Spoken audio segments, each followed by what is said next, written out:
အားလုံးပဲမင်္ဂလာပါဒီတစ်ခေါက်မှာတော့ Helsinki Pride Parade လေးကိုသွားခဲ့ပါတယ်ဒီပွဲကဖင်လန်နိုင်ငံရဲ့လူခွင့်ရေးနဲ့ယဉ်ကျေးမှုဆိုင်ရာအကြီးမားဆုံးပွဲကြီးတစ်ခုဖြစ်ပြီးတော့နှစ်စဉ်ကျင်းပလျက်ရှိပါတယ်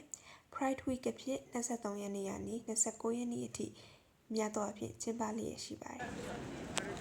မြို့ထဲကအဆောက်အုံတွေနဲ့ဆိုင်ခန်းတွေမှာလည်းဒီ Pride Week ကိုဂုဏ်ပြုတဲ့အနေနဲ့ decoration လေးတွေလုပ်ထားတာကိုနေရာတိုင်းလိုတွေ့ရပါတယ်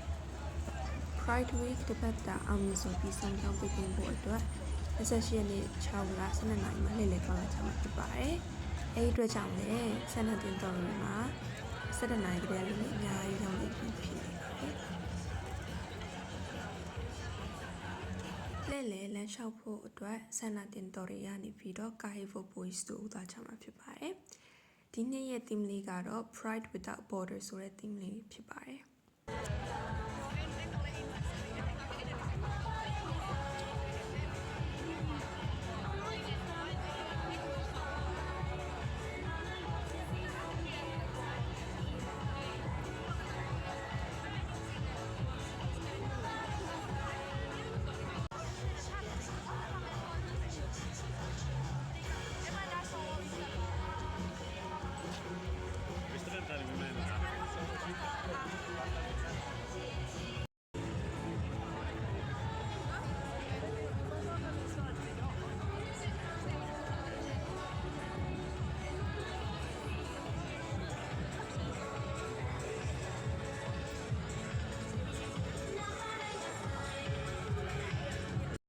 Pride Week အတွက် partnership တွေနဲ့လုပ်ငန်းတွေအများကြီးပါဝင်ကြပါတယ်။ Lidl, IKEA နဲ့ Marimekko တို့လိုမျိုးကြီးကြီးမားမားလုပ်ငန်းကြီးတွေကစပါဝင်တာကိုတွေ့နိုင်ပါတယ်